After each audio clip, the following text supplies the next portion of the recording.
Hey, it's Dave Asprey and Abel James. We're hanging out here in Victoria at my biohacking labs overlooking a pond. And yes, we both have electrodes on, and that's because we're running a shaped electrical current over our brains right now to be more in a gamma state as we're starting to record this episode for you. We're going to talk about problems with paleo. So, Abel, you and I have both been like early old school paleo guys. You know, my Better Baby book stuff was actually like pre-paleo when the research started. Yeah. But I like that paleo has become so mainstream. Like you can say paleo at McDonald's and the guy behind the counter probably knows something about it, even though whatever he knows is wrong. No buns. Exactly. More bacon. Exactly. It must be paleo. So with great respect and love for guys like Mark Sisson and Rob Wolf, you know, people who are friends, I think friends of both of us, there are some problems with paleo. Mm-hmm. What are some of the problems that you've come across in your work with clients and in your podcast and just the work you do? Yeah, so I think one of the biggest issues with paleo right now is that it has a PR problem. Like I wrote a blog post about that, and it's so true because people who are outside of paleo, like the dude at McDonald's, he's heard about it, but what he's heard is the New York Times mocking it, or traditional news channels making fun of it, or just basically saying that it's Atkins on steroids and it's going to kill you and it's this ridiculous fat. And that is problematic if we ever want to take this style of healthy eating mainstream. The way that I've seen it is that, you know, we were both doing paleo things, or things that are now called paleo, before paleo was even that. Yeah. Right? So it's like, the first time that I really heard about paleo was Lauren Cordain's book, his original book, which was vastly different than what we're talking about now when we talk about paleo, primal, high-fat stuff, because it was low-fat, had canola oil, no salt, no caffeine, no fun. Yeah. It wasn't really my style. But now it's like paleo has subsumed all these other movements like farm to table, low-carb, Atkins, CrossFit, and pretty much everything in between. But the traditional media doesn't ever see it that way. And it's always ranked on like the worst list of all diets ever. Yeah. It's also not a diet. Like, Abel, is dairy allowed on the paleo diet? So that's a question that I get all the time. And I'm always just like, don't worry about that. I love dairy and it works really well for me. And you should see if it works well for you too. Yep. But no, it wouldn't be. But that's the problem, right? Because what if you killed the cow and ate the udders raw? That would be paleo, that would be right? paleo. That would be very paleo, which is absolutely preposterous. So it's like there was no caveman diet. Yeah. There wasn't. I mean, if you're an Eskimo, it's going to be vastly different than if you were raised in a tropical clime and anything in between. So trying to hammer down one specific set of macronutrients or type of food is impossible. But if you're talking about paleo as a principle, a template, to think about whether a food is good for you or not, I think that's where its real utility is. Yeah. As a directional thing, it works.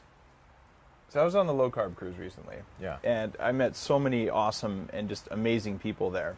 A low-carb cruise had several hundred people who spent 7 days on a cruise ship with lectures from leaders in the nutrition movement talking about low carbs. But Abel, there was something I noticed. Yeah. 70% of the audience was significantly overweight, even though they were low carb and had been for a while. Yeah. Right? They'd all lost 100 pounds. Not all. Many of them had lost 100 pounds, but they had another 50 to go or 100 to go, and they plateaued.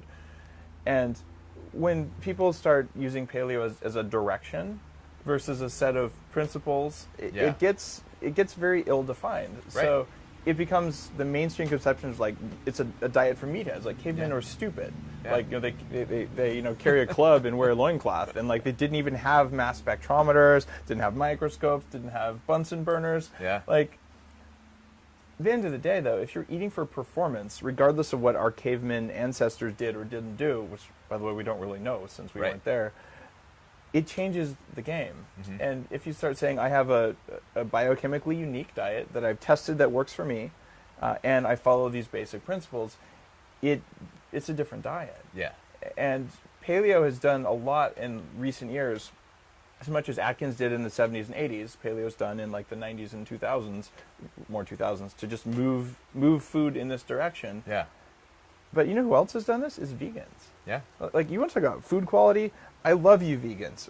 Totally. Because you care as much about food quality as I do. Now, you might be poisoning yourself by eating the wrong foods, but at least they were good quality foods for you, and I respect that. Like, the taking care of the soil, taking care of the planet, animal welfare, all of those things.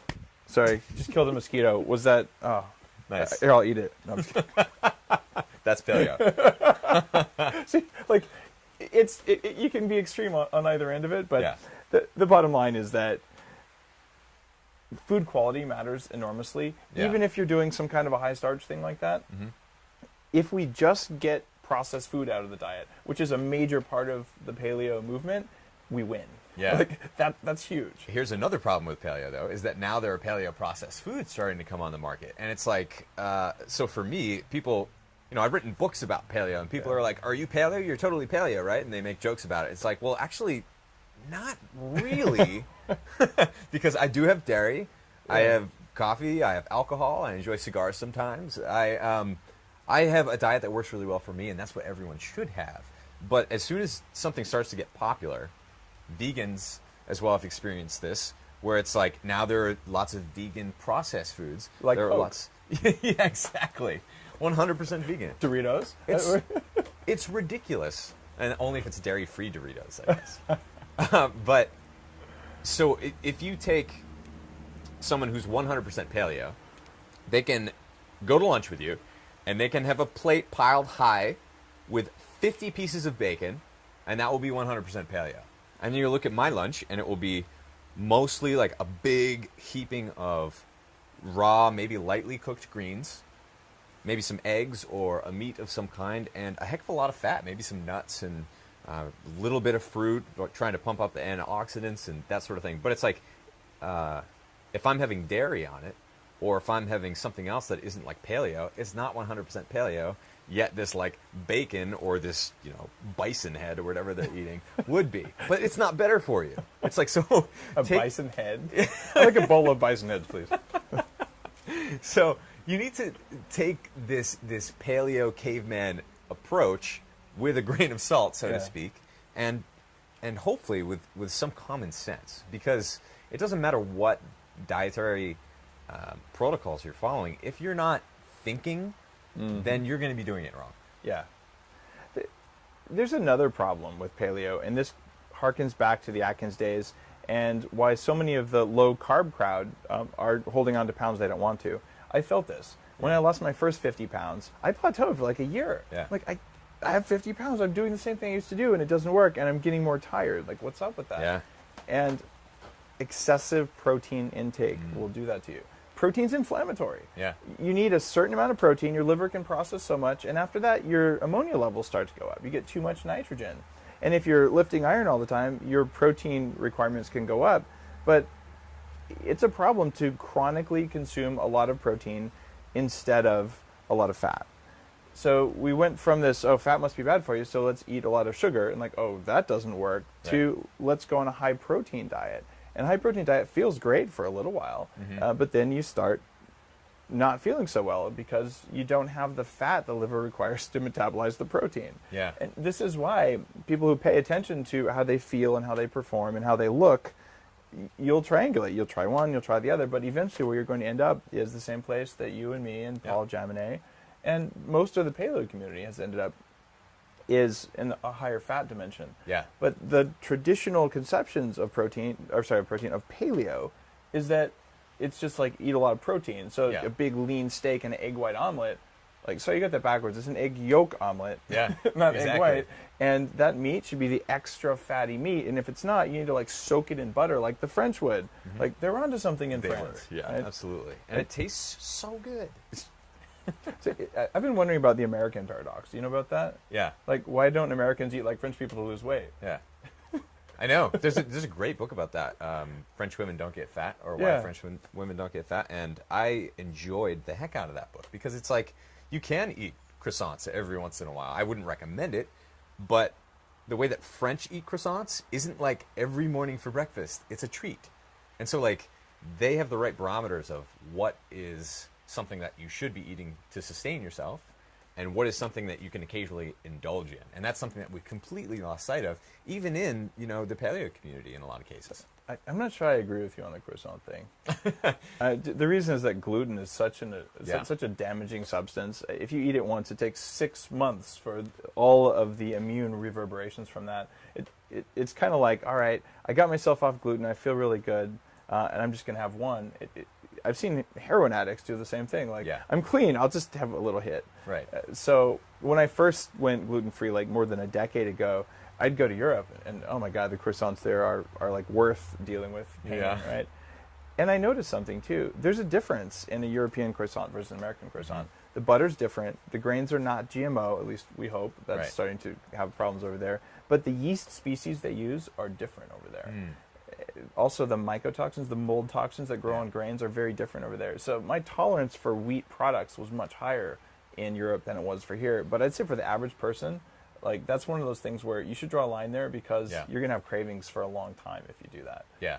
But then again, if you're someone who has no issues with it, and you're one of maybe the 30% of people who can tolerate it, like, I'm kind of jealous, and I'll eat a piece of bacon in your honor. Like, that's all right.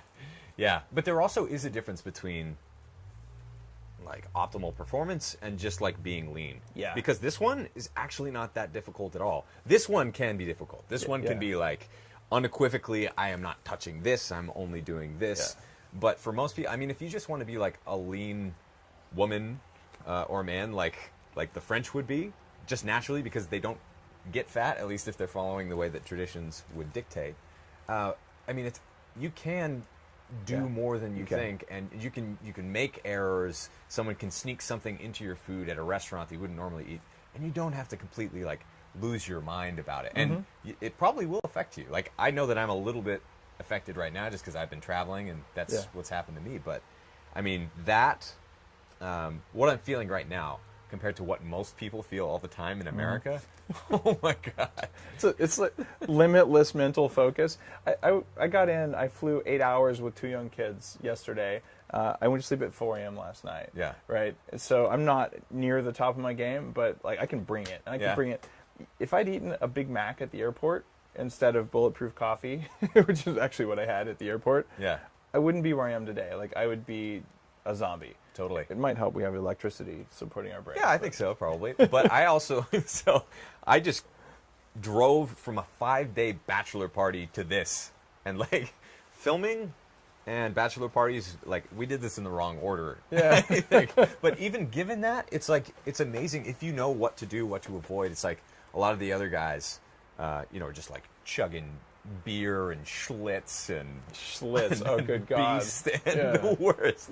Mad Dog 2020. I mean, there's not that big of a difference. You could still hang out and have a great time. I was just drinking, like, Sauvignon Blanc and some wines occasionally, and not tying it on too much, but still having a great time. And you can, I mean, that's, as far as high performance goes, that's not really the right call. But in terms of going to a bachelor party and having a great time, that is the right call. In terms of living, it's a great call. In terms of living, exactly. Now, there's nothing wrong with making a conscious decision that says, I'm going to live it up. I'm going to stay up late. I'm not going to get optimal sleep. I'm going to have a few drinks, whatever else. It's when it's an unconscious decision. Yes. And this is where I think, on the paleo side of things, where oftentimes the impact of what's on your plate or what else you're doing on not just how I look, but how I feel. Yeah. The mappings aren't there for a lot of people, especially when they first start out on paleo. Yeah. And since the paleo archetype is, I am thog, caveman sort of thinking, where it almost like downplays the mental effects of the diet. And on the bulletproof diet, that's what it's all about. Like the lean, oh, sorry, that just happened. Like the muscles, those just grew. So I didn't work out for a year. I still have muscles. Oops. Right. But it's what happens right here. That's what drives all of the recommendations. Yeah. And paleo, I think, has cut that out. So people talk, I'm on paleo and I felt so good. I have all this energy. But what if the point was the energy rather than the abs? Exactly. Actually, I know what would happen. Less people would do it because people care more about abs than energy until they feel the energy. Until they feel it. That's right. Yeah. So a lot of people, that's why, part of my branding is me out there or other people out there, like, the hook is getting lean and healthy and getting the body you want, but that's not what this is about at all. There's another really big problem with paleo, and we discussed this on my podcast a few months ago when you were on it, and that's everyone reacts differently to different foods. And so for me, like I am most reactive in the red zone to olives, honey, grapefruit, and other like super paleo things. And I'm not reactive at all to dairy, eggs, and a lot of things that you probably would expect that I would be. And so that's kind of problematic because for most people, that's going to be different for absolutely everybody. Yeah. Like yours are completely different than mine. But if you only are 100% paleo, then you're eating a lot of things that could potentially be making you as inflamed as someone even following the standard American diet. That's why I came out with the Bulletproof Food Sense app, and I made it free.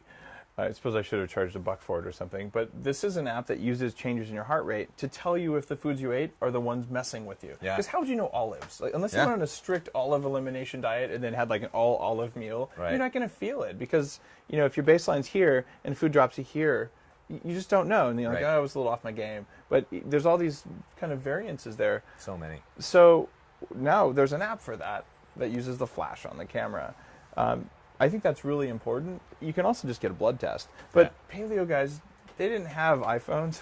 They didn't have blood tests. They couldn't download the Food Sense app. None of that. Yeah. So I think we've limited ourselves on the cognitive and the energy. Not even like how smart am I, but more like how good do I feel today? Like do I have the energy to like be a dad even though I worked all day and I come home and you know I want to pick my kids up and they want to go to the park right away and like I didn't get any personal recovery time since I woke up this morning at 6:30 and you just go and go and go. Well, if you want to have that, you know, maybe olives were the kryptonite that kept it from happening, and you like owe it to yourself and you owe it to all the people that you mistreat when you eat the foods that make you kind of a cranky asshole. So like you got to find that out. Like what is your kryptonite? Yeah. You know what's crazy about that too is I love olives, always have. And I went about, after I did the testing, I went about 5 or 6 months without them. And then we had a tasting. We went to this place that had, you know, supposedly the best olive oil on earth. And I had just a little spoonful of it. And like within seconds of it going down, it felt like fire water. It felt like Bacardi 151 or something going down. It was olive Bacardi, and that had never happened to me before. Like I'd never felt a reaction that strong. But it's really interesting when you use this information that you can kind of tack onto paleo, or that sort of dietary template that where you're individualizing at that point. It makes it super interesting to try to cook that way. But it's actually easy because you can take paleo foods like. We released a paleo app, Caveman Feast, and hit number 6 in the world, which is totally awesome. Rock on. But even though I'm not like 100% paleo, it's so easy when you're starting with great food, real food, fresh food. You can make those tiny little substitutions where instead of honey, I'm using maple syrup or a little stevia or maybe xylitol or something like that for the sweetness, and it's no big deal. Yeah. So like making those, giving yourself the opportunity to make those little adjustments to these recipes and your meals is really important if you want to reach that high performance state. It matters more than I wish it did, because if it was up to me, I would gladly just eat a bowl of gravel. It doesn't have to. It doesn't have to taste good. It's like I just want to feel awesome all the time without any effort. The reason I go to the effort, I am a gourmet cook. You know, I have a cookbook and all that, and I love the flavors of food. Yeah. But there's times when you eat for pleasure, and there's times when you eat for fuel. And I would love the eating for fuel to be incredibly stupid simple. And the simplest I know how to do is bulletproof coffee with upgraded collagen in it. Like that's what I do for breakfast to save time because I'm busy then. That's what he just fed me, and I feel awesome. Nice. But it's like, can it be any simpler than that? If so, like you guys post, tell us. Yeah. But it may be different for you. So I don't put honey in my coffee, but there are people who do. I'm like, you're not intermittent fasting if you do that. But okay, so for you that would be kryptonite, right? Yeah. But for the next guy, it might not bother him at all. Sure. So I go to dinner. You probably get this too, because like we're both kind of paleo celebrity types. Yeah. And people are like, oh my God, I can't eat this in front of Dave. And I'm like, dude, have the bread. Like it's your diet. It's your brain. It's your ass that's going to get bigger. Like whatever it is. It's no judgment though. No. But it's about you, right? Yeah. So if I order this weird stuff, you can copy me and it might work great for you. You don't have to. I'll give you the principles. I'll give you the rules. But for God's sake, eat what's right for you and tell the waiter, no, I actually want more or less of that. Don't make it like his. Yeah. Like it's actually relaxing for me to go to dinner and let someone else order their own food, and I'll order my food. Yeah. Copy if you want. But Totally. there's no judging here. It's like a performance blend. That's what I'm putting in my body when I eat. And I would like it to taste good, which is why there's salt and butter on top of it. Yeah. And I'm going to tell you guys a little secret about paleo people, like the paleo authors and podcasters and everyone else. The last 2 times that I've hung out with almost exclusively those, best-selling authors and people at the top. I'm not going to name any names here. We've gone out and gotten grass-fed ice cream. Like, nice. yeah, a lot of paleo people started off 100% paleo, and now they've found that for whatever reason they can tolerate certain other foods. Like once the inflammation calms down, your body starts working in a different way, and you can have those little indulgences. And we're not all perfect. We're not, and we're all different. So you need to. It's really on you to take that next step. Like find that perfect diet, the dietary template, which could be bulletproof diet, wild diet, paleo, all pretty similar, because if something's right, it's right. We're zooming in on perfection here. Yeah. And one of the things to get here is that perfection in itself is a goal that you cannot possibly reach. Like, is that organic? Yes. Is it grass-fed? Yes. Was it ethically slaughtered? Yes. Was it blessed by a one-armed monk from Sri Lanka? No. Oh, I'm sorry. It could have been better. Oh, okay. It was blessed. That. Was he left-handed? Right? Like, you can never achieve perfection, right? So that's good to know. But if you are pursuing perfection for perfection's sake, you're a perfectionist. Like, come to 40 Years of Zen with me. We'll hack that. Like, perfectionism will kill you. But understanding a target of perfection so that you can move closer to that with knowledge and with intent versus randomly flopping all over the place because you have no idea what a perfect diet is, that's what I'm proposing needs to happen with paleo, because a paleo diet is awesome for getting people on the path, but it doesn't define the end goal very well. Right. We've got to get that down. Yeah. So, Abel, I think we're mostly out of time today. I think we are. All right. See you guys soon.